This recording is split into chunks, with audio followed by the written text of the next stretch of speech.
Welcome, everyone, and thank you for making time to join me this evening to talk about what I know is a very important issue to all of you.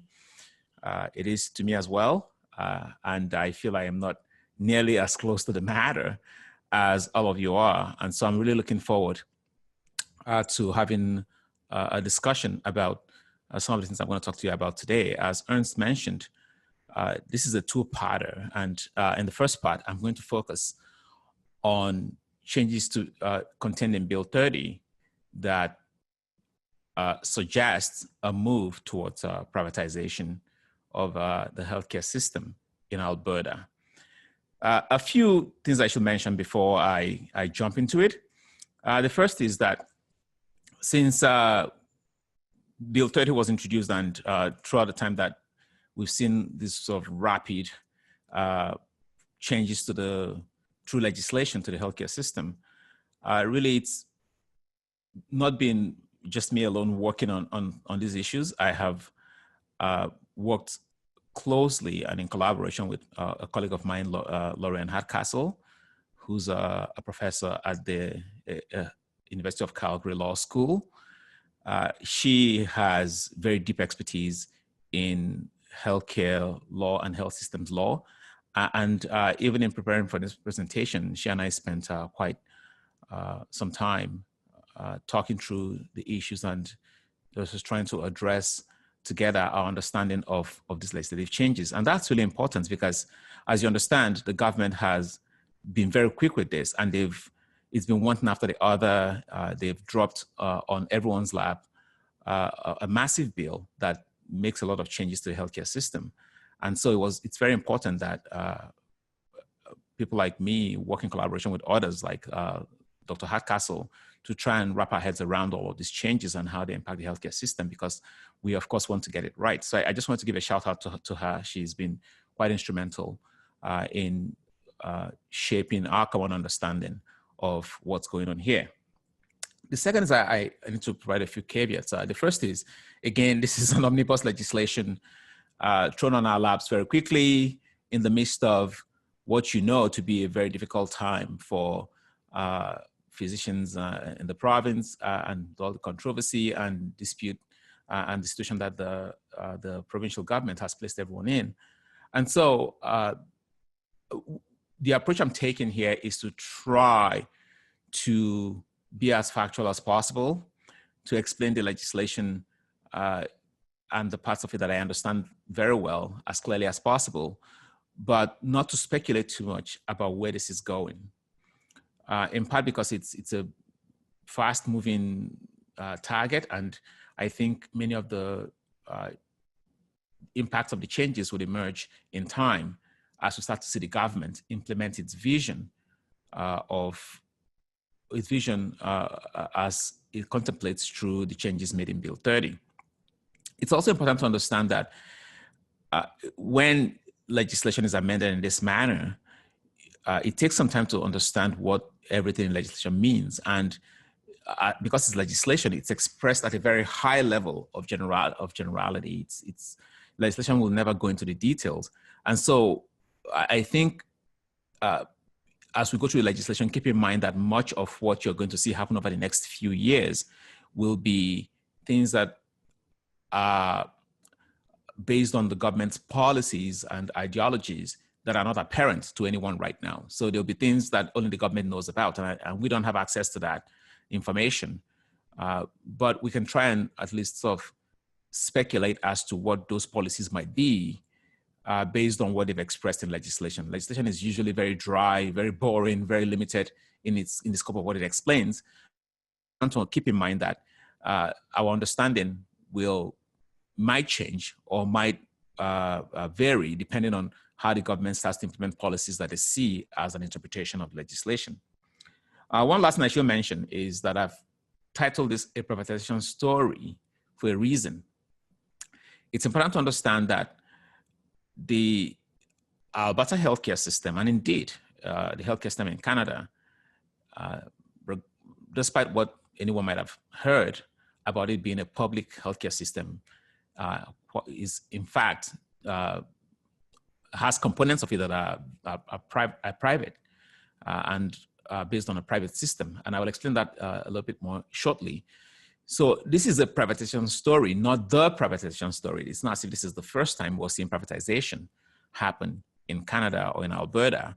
This is just a story. And I think that story is very much informed by this government's philosophies and ideologies and policies that we may not know about. But it is not by any means the start of privatization, and it will most likely not be the end of it. So having said all of that, I'm going to jump into what I plan to talk to you about today. So I plan to take about 30 to 45 minutes and then open it up for questions. Now, Bill 30 is an omnibus legislation that amends a variety of health-related statutes, about 9 of them. I won't be talking about all of those amendments today. For today's talk, I will focus on 2 pieces of legislation that were amended by Bill 30. Next week, I will focus on some other pieces of legislation that were amended by Bill 30, but today the focus is just on the Healthcare Insurance Act and the Health Facilities Act, which was formerly called the Healthcare Protection Act. And that name change happened in Bill 30.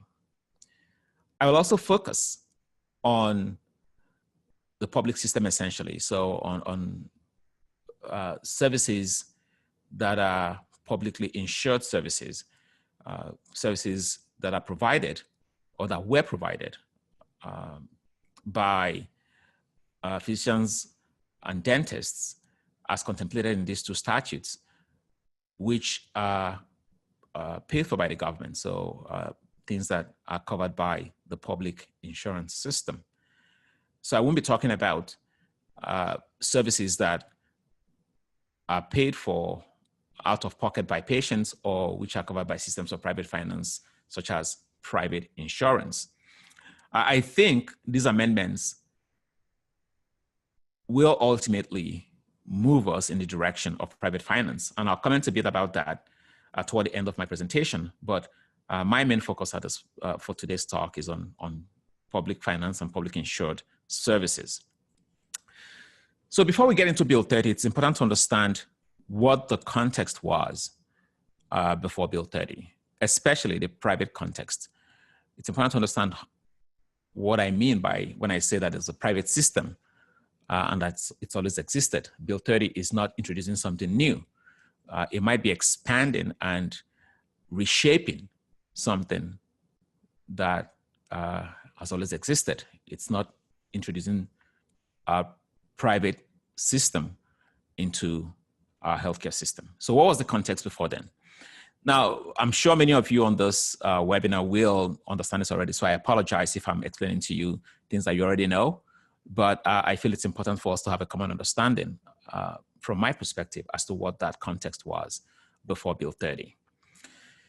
So as I've said before, our system is not really in practice public, it's not entirely a public system. It is true that the Canada Health Act and provincial statutes have this requirement where government has to have a publicly administered system which provides publicly insured healthcare services. And I'm sure you're all familiar with that because you all work under that system.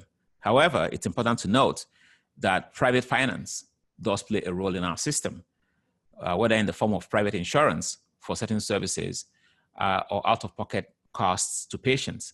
And private finance plays a role for services that are actually essential services within our healthcare system. The Canadian Institute for Health Information, CAHI,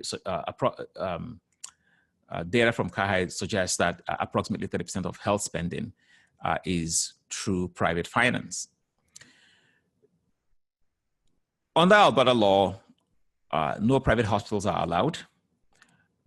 You can't establish a private hospital in Alberta, but there is private delivery of healthcare in Alberta and throughout Canada. So even though the system is based on, to a large extent on public insurance and a publicly administered system by the government, delivery is private in a lot of ways.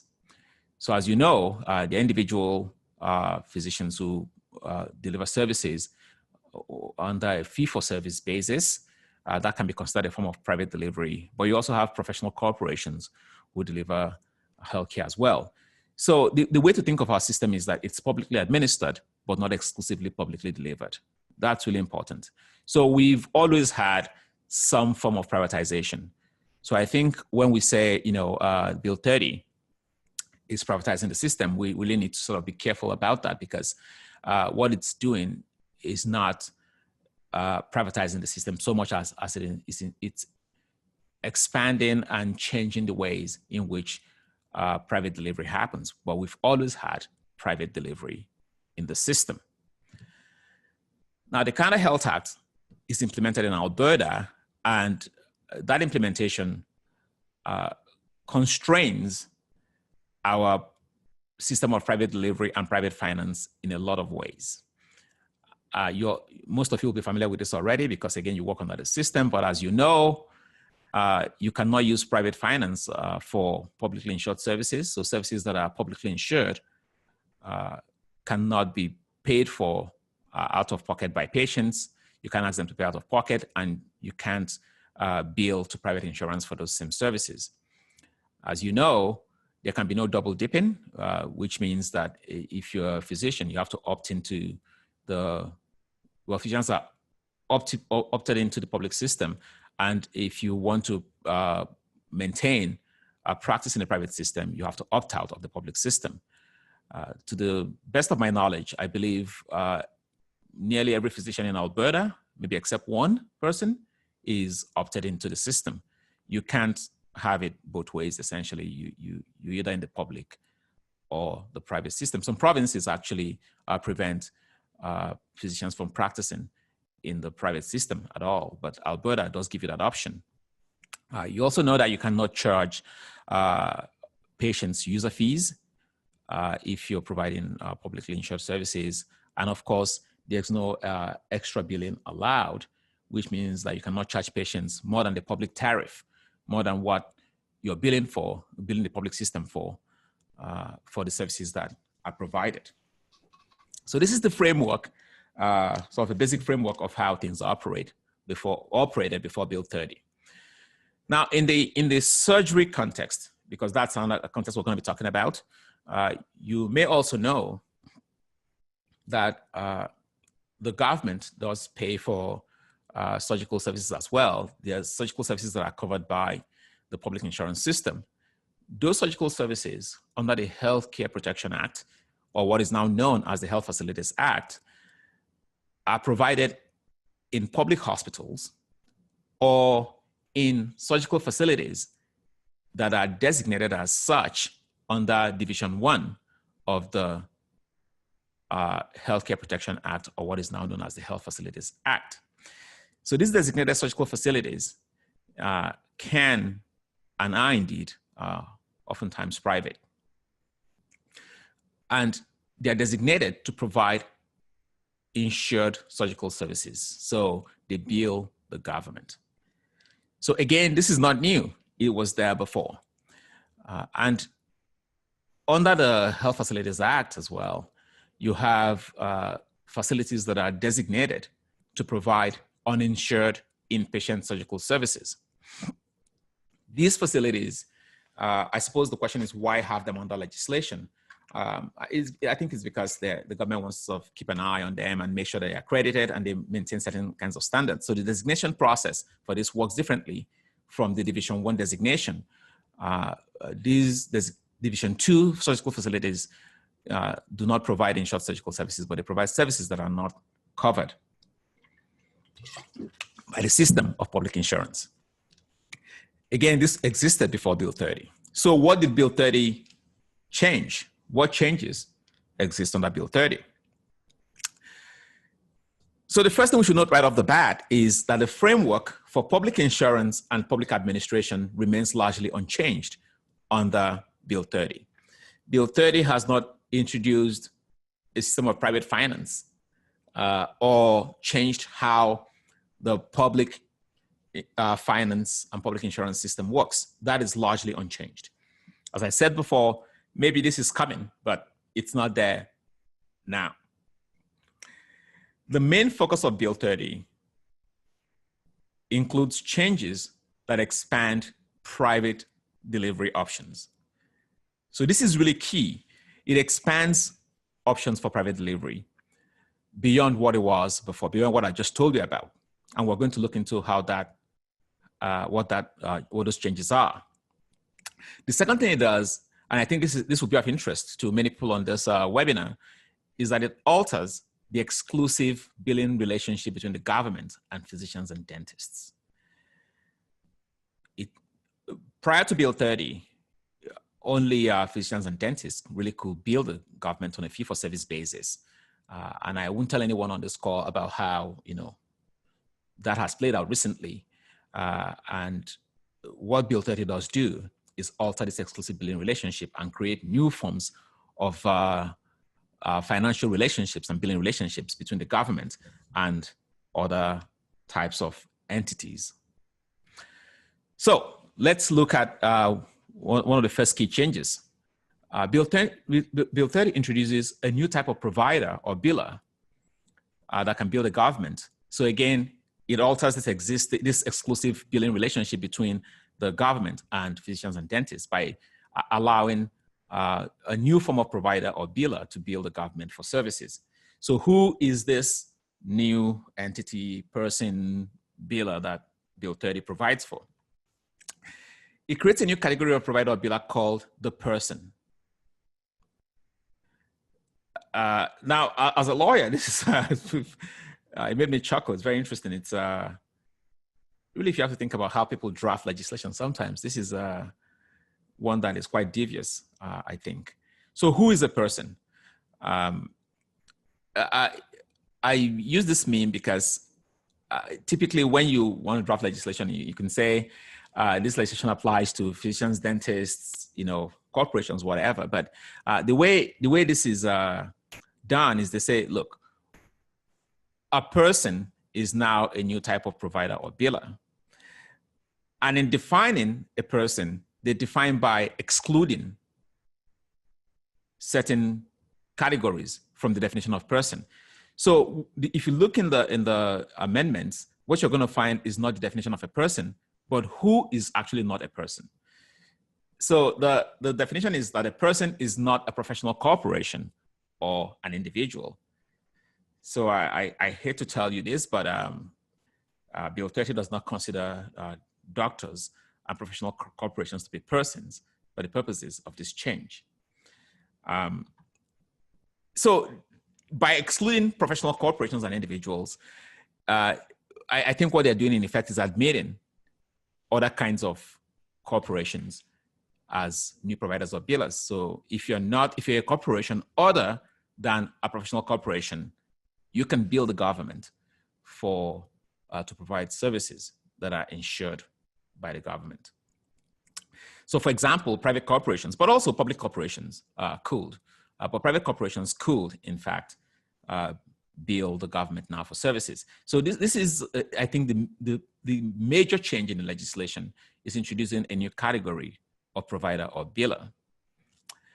So I'm going to say a person, but you now know what a person means. It means not you. So a person can enter into a financial or billing arrangement with the government to provide insured services. I have said financial or billing arrangement because, and we'll get into this a little bit down the line, because in some situations, that person is not allowed to bill on a fee-for-service basis. The person has to actually enter into a financial arrangement that is not a fee-for-service type arrangement. And I will explain this when I come to the surgery context. Now, other than this change, persons, by which I suppose we mean corporations now, operate on essentially the same conditions that existed prior to Bill 30. So much like professional corporations and individual physicians and dentists, persons can't charge user fees, they can't do extra billing, they can't double dip. All of those conditions remain intact. So Bill 30 in effect changes the system of private delivery by expanding it to create a new type of provider. And it also changes the exclusive billing relationship, but it doesn't change anything else, really. Persons can also only employ opted-in doctors. So this is, I think, very important. What this means is that the only source of personnel or human resources for, say, a corporation in this space is doctors who are opted into the system.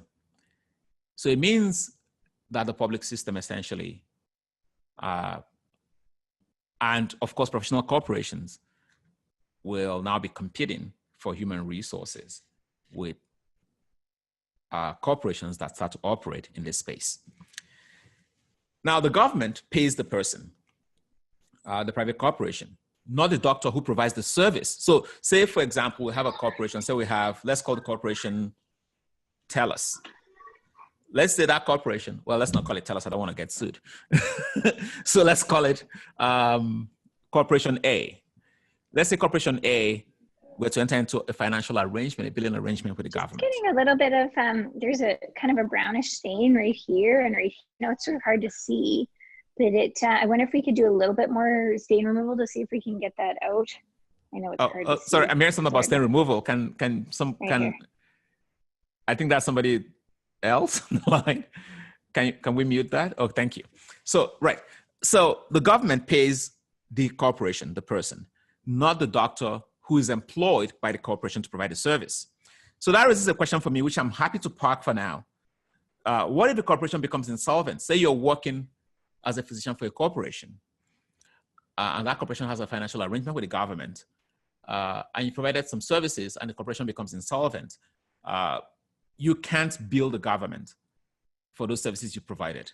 The minute you start to work for that corporation, that relationship, that billing relationship is no longer there. And so that's something we can talk about a bit more. I thought it was interesting as we're looking through the legislation. Now, the other change in Bill 30 is not really a change. I call it a change, but it's not really a change. And this is in the surgical context.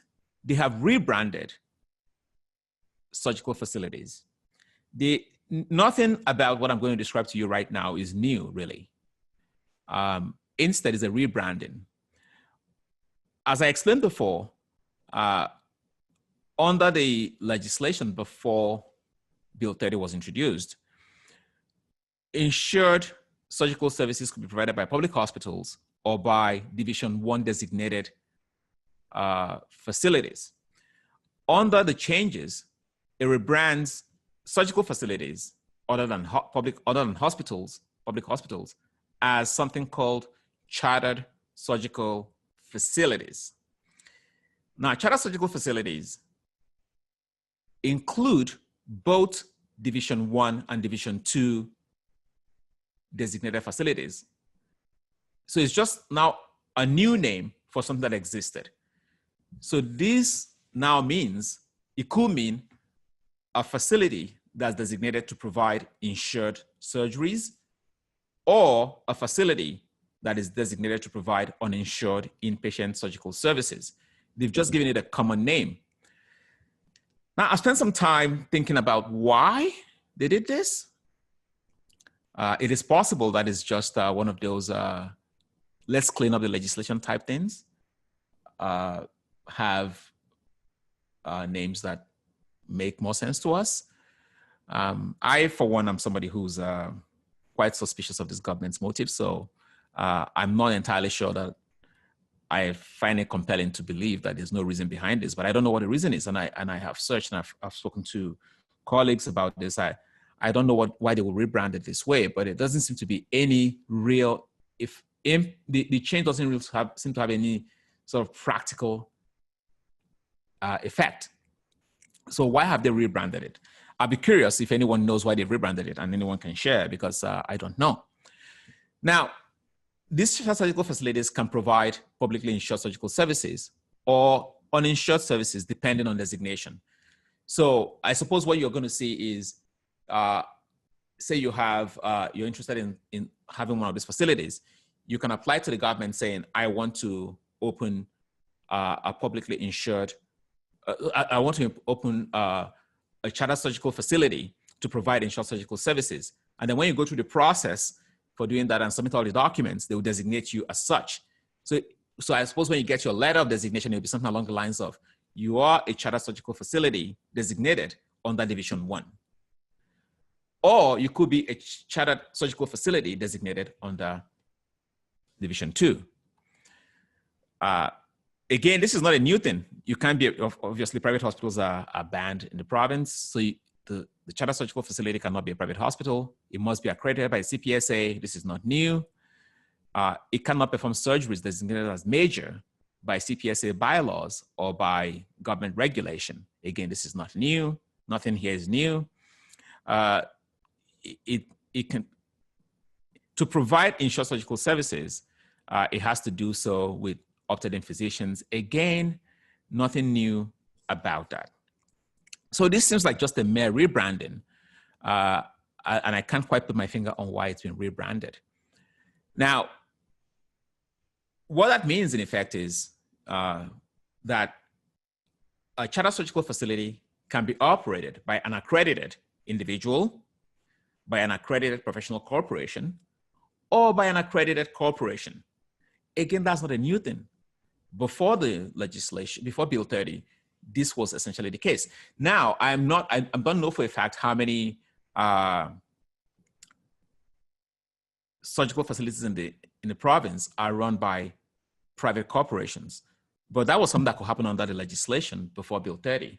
And I suppose it can happen now still, although I'm not quite sure why they had to rebrand it. But there's a change that is important to note. If the chartered surgical facility is operated by an accredited corporation, it cannot contract with the government on a fee-for-service basis. Instead, it has to enter into a financial arrangement with the government that is not fee-for-service. This is new. This is the only thing that is new.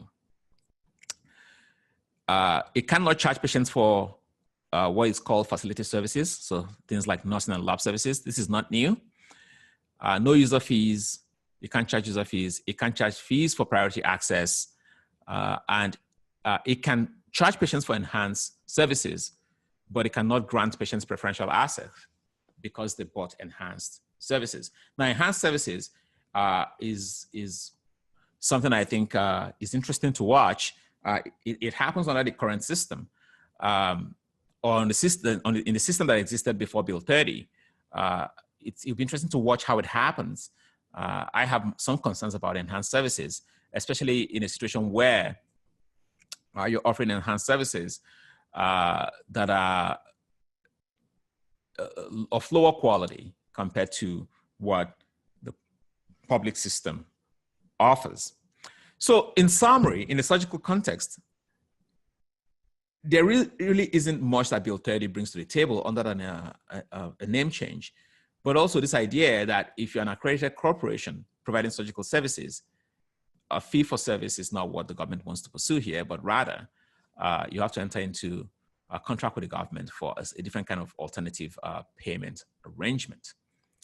Okay, what's the rationale for all of these changes? Based on what the government has put out there, the three things that we've seen is to reduce surgical wait times, reduce costs, and improve quality of care. So I'm going to very quickly go over these three rationales or reasons and sort of share my thoughts on whether the changes to Bill 30 would achieve them. But first, let me summarize what I've told you about Bill 30. Bill 30 expands private delivery options and brings in the possibility of corporations, private corporations other than professional corporations operating in that space. It doesn't do much in the surgical context other than to say that corporations could play, and in playing, they can set up alternative payment arrangements with the government that are not fee for service. Okay.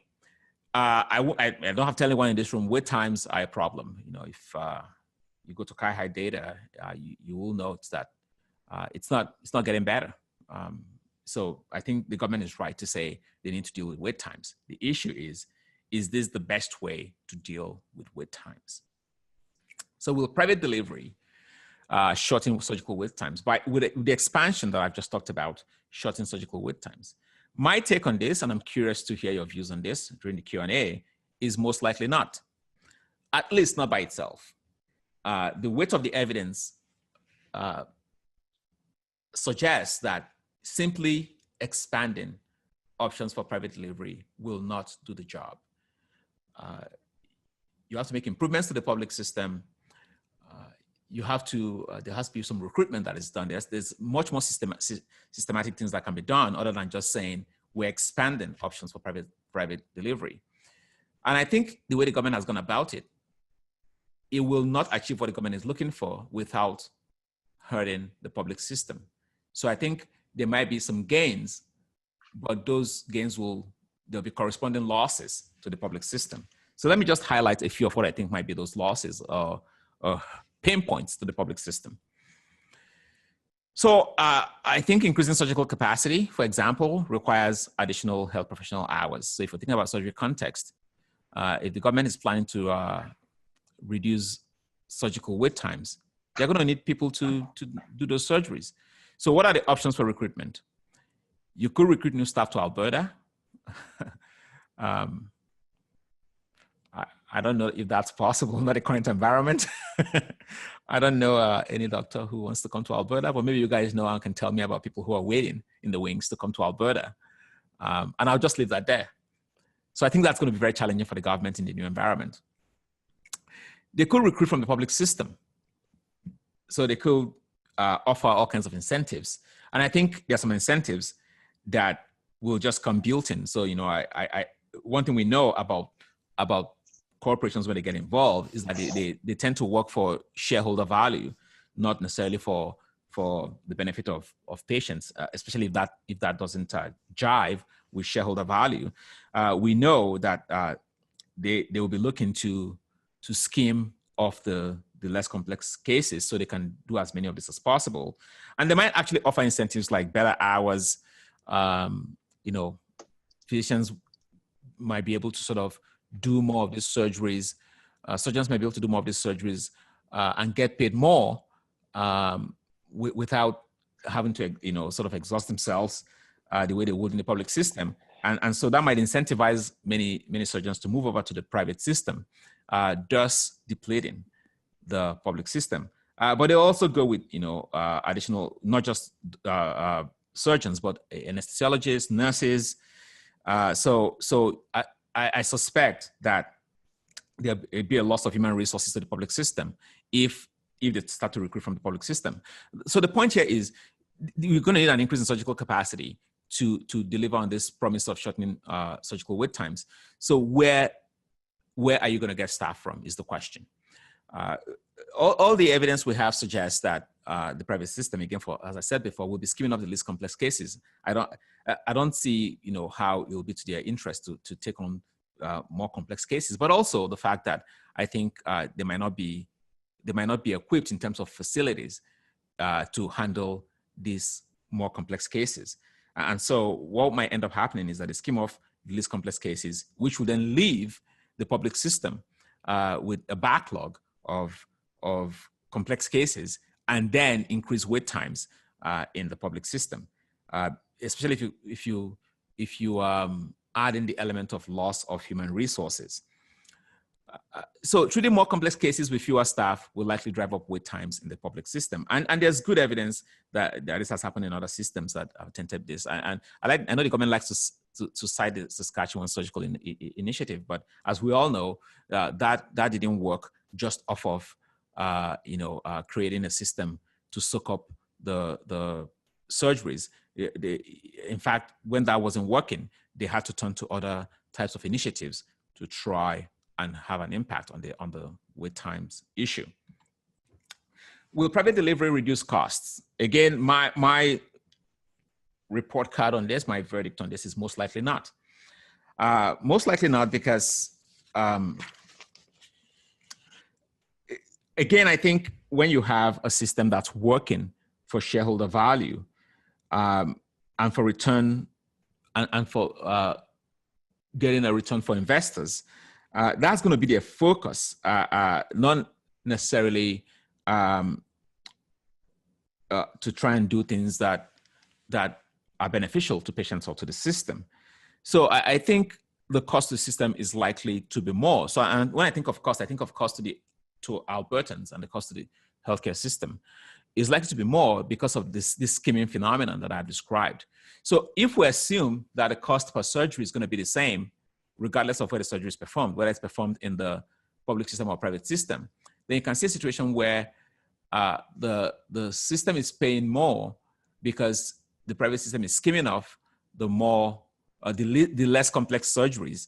And if a surgery is a surgery and we're paying the same rate, they're going to be able to sort of impose a lot of costs on the system by skimming off those less complex surgeries and leaving the more complex ones for the public system. Now, this is not the first time that we've seen, this argument about cost come up and how it's been shown to fail. A previous experiment with privatization in Alberta, for example, illustrates that private delivery will not generate any cost saving.